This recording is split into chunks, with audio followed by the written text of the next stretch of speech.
Hai, Assalamualaikum warahmatullahi wabarakatuh.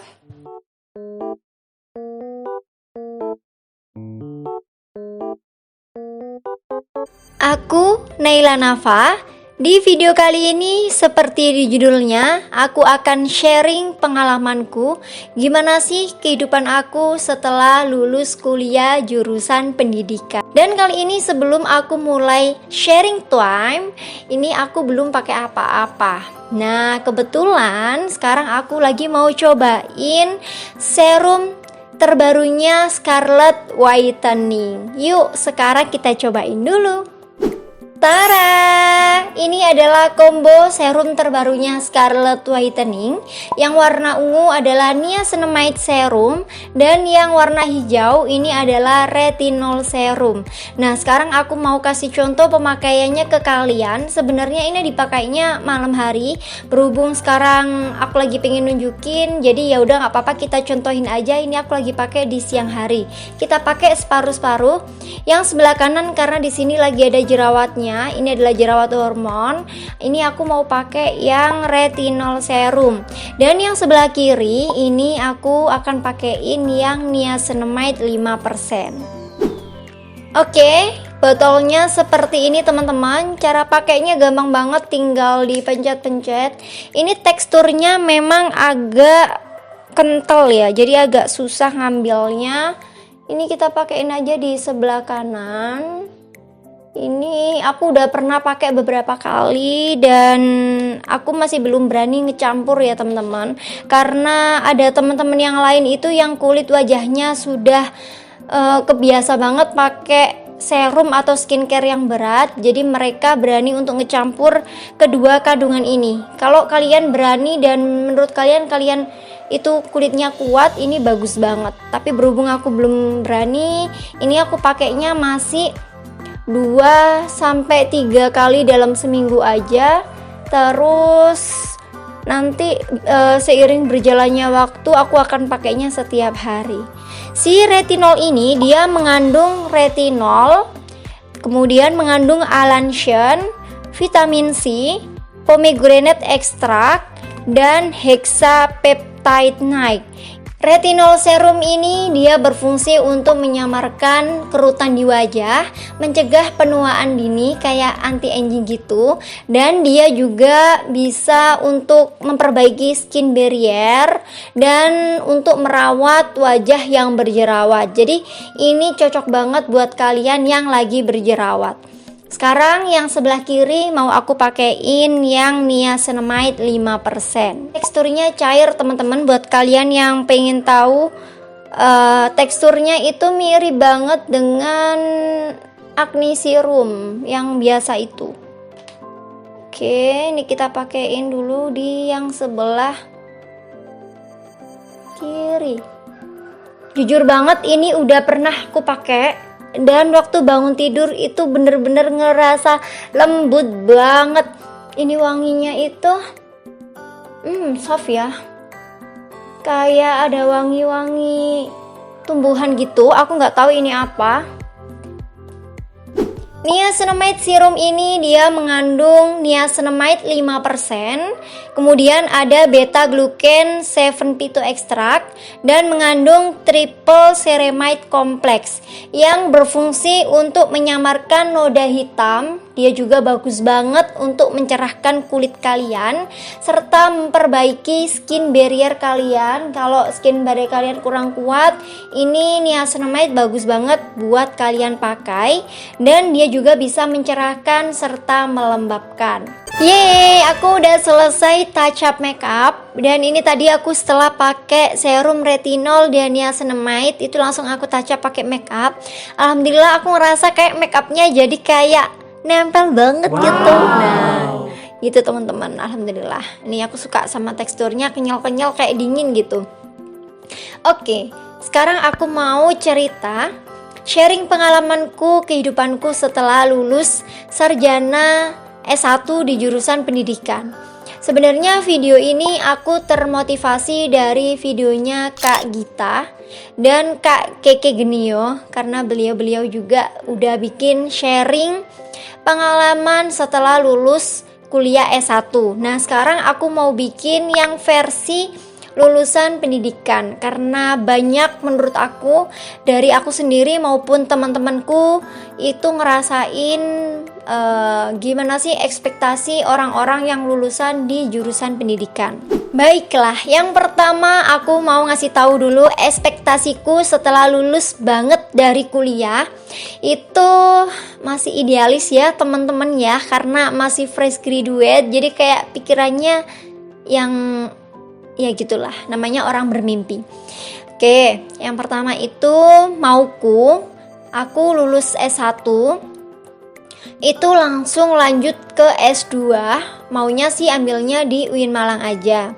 Terus pengennya itu pakai jalur yang beasiswa, jadi nggak mau ngerepotin orang tua lagi. Oke, itu ekspektasi yang pertama. Ekspektasi selanjutnya disambi dengan kuliah pasca sarjana itu karena aku dulunya S1 udah pernah jadi asisten penelitiannya dosenku. Mauku karena udah ada channel buat kalian nih, mumpung masih kuliah juga, perbanyak channel kalian di kampus supaya kalian jadi kayak punya wawasan aja atau jaringan besok kedepannya biar ada pandangan gimana. Nah oke, kita lanjut.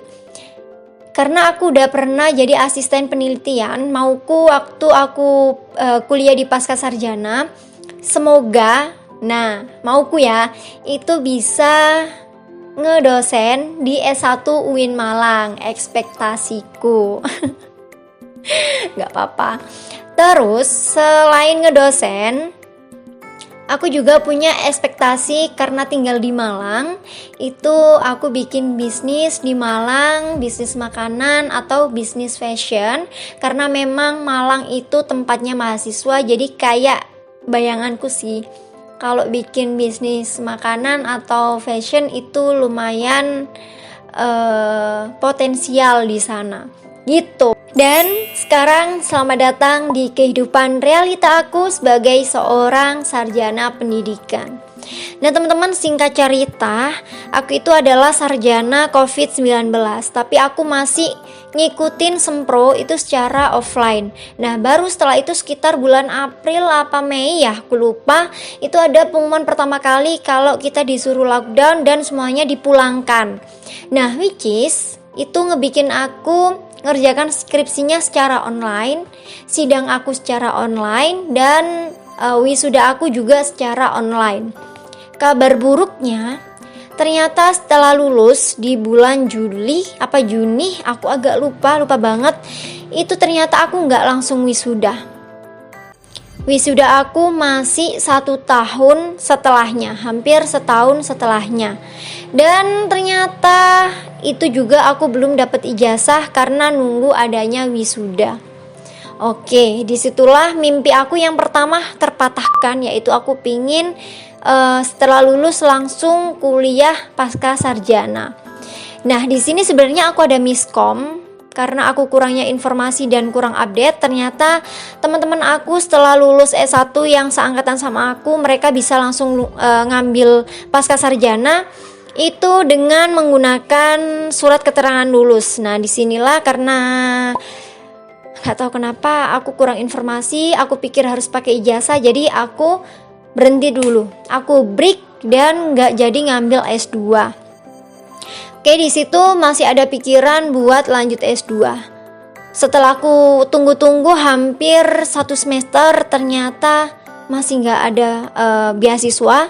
Sampai sekarang pun pasca sarjana ada terakhir beasiswa pengajar kayaknya, dan di situ aku masih belum bisa daftar karena waktu itu aku belum mengajar dari diniyah, kayaknya dari pondok itu belum.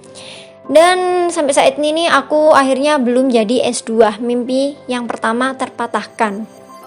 Oke, nggak apa-apa, karena di sini kita bisa mengambil kesimpulan karena sebaik-baiknya apa kita merencanakan takdir, ada Allah yang maha pemberi takdir bisa merevisi takdir kita itu. Dan disitulah ketika aku lulus menunggu ijazah aku dan mau bingung mau ngapain. Dan kayaknya aku sama kayak kalian mengalami yang namanya quarter life crisis. Dan di saat momen-momen aku galau-galau pada saat itu, ini aku bisa jadikan beberapa poin. Poin yang pertama, ternyata pada saat itu aku terlalu banyak pilihan yang ngebikin aku akhirnya jadi overthinker.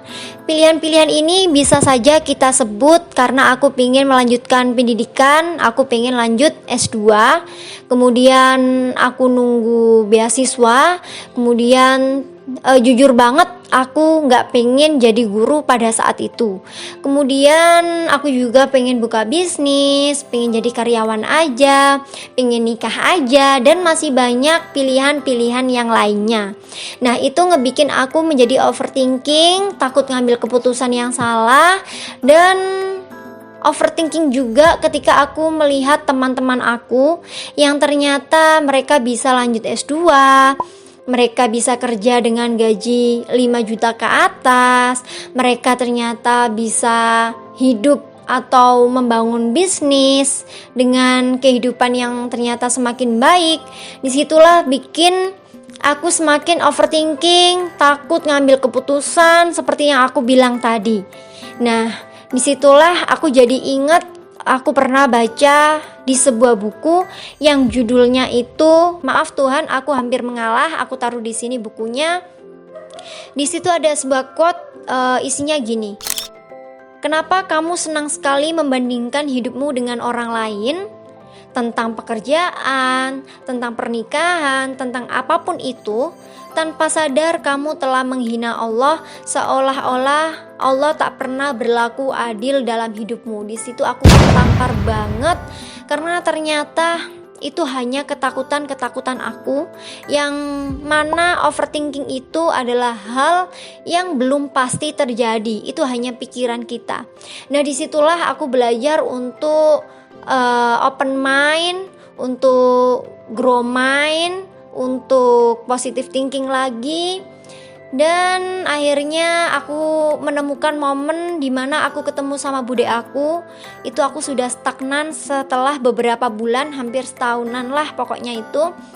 Dan bude aku itu yang ngebikin aku sadar, ternyata ya udahlah ya, kita mumpung punya ijazah pendidikan sebagai seorang SPD, karena masih nganggur, ya udah kita pakai, kita gunakan sebaik-baiknya, karena menjadi guru ternyata nggak seburuk itu.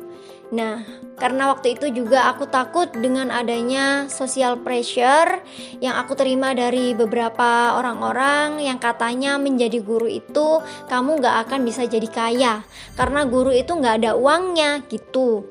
Dan masih banyak lagi social pressure yang aku terima tentang stigma-stigma menjadi seorang guru. Nah, insya Allah aku juga akan bikinkan videonya sendiri, alasan aku kenapa kok aku mau jadi guru. Insya Allah nanti videonya akan launching setelah video ini. Di poin yang selanjutnya, ketika kita menjadi seorang lulusan di jurusan pendidikan, kita harus berani untuk mencoba semua hal teman-teman. Karena ketika kita mencoba untuk melakukan hal tersebut, misalnya ternyata kita gagal, maka kita jadikan itu sebagai experience, yaitu sebagai pengalaman. Tapi apabila hal yang kita coba itu ternyata berhasil, itu akan menjadikan kebahagiaan tersendiri. Nah teman-teman, namanya hidup, kita ada yang namanya sulit dan senang, masa susah dan masa senang. Nah, ketika kita merasakan hari ini adalah hari buruk, hari ini adalah hari yang sangat tidak bahagia, yakinlah kita akan silih bergantian. Kalau setelah ada masa sulit, ada yang namanya masa mudah.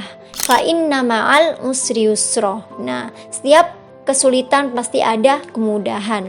Nah, ketika aku berada di masa-masa ini, aku mencoba untuk belajar soft skill, yaitu aku belajar ngedit, aku belajar public speaking, ngomong kayak gini. Kalian juga bisa belajar personal branding, kalian juga bisa banyak baca buku, terserah kalian, apapun yang bikin kalian happy, apapun yang bisa kalian lakukan, dan apapun yang menurut kalian itu bisa menjadi produktif, dan ternyata kalian juga nanti nggak akan sadar kalau hal-hal produktif itu nanti akan mempunyai dampak di kehidupan kita yang selanjutnya. Misalnya kayak aku ternyata iseng-iseng belajar ngedit video, ternyata alhamdulillah sekarang punya YouTube yang alhamdulillah mulai berkembang dan semoga bisa semakin berkembang juga.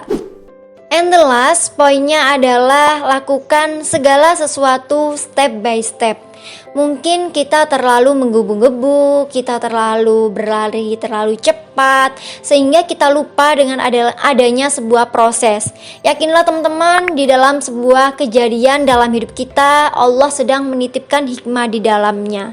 Nah, semua itu butuh waktu, semuanya butuh proses, dan melakukan yang terbaik di hari ini adalah keputusan yang tepat. Nah, di fase ini aku masih menjalaninya sampai sekarang.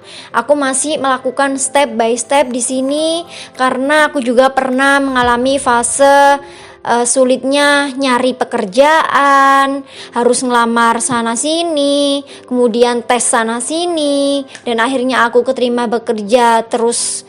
Ternyata aku harus resign dan akhirnya aku berada sekarang di tempat aku bekerja di sini itu hampir setahun, dan ini semuanya adalah masih proses, dan aku meyakininya kalau setiap yang aku lakukan ini adalah ada pelajaran, ada hikmah yang dititipkan Allah di dalamnya. Kalau kita terlalu memikirkan jauh, belum tentu apa yang kita pikirkan, hal yang buruk, hal yang kita takutkan itu belum terjadi teman-teman. Tapi kalau kalian mau bermimpi, silakan, kalian boleh bermimpi, kalian boleh merencanakan hidup kalian, tapi kalian jangan terlalu idealis banget, jangan terlalu kekeh, jangan terlalu keras, karena sang pemilik takdir bisa merevisi segala rencana kalian sampai belepotan. Ini aku lagi puasa, jadi maaf kalau ngomongnya agak belibet, agak kurang semangat sampai begini nih. Ya udah teman-teman, mungkin segitu dulu pengalaman aku. Semoga ada hal baik yang bisa kalian ambil. Undur maqola wala tandur mangkola. Dan semoga bermanfaat. Assalamualaikum warahmatullahi wabarakatuh. Jangan lupa like, comment, subscribe, and share ke seluruh sosial media kalian. Bye bye.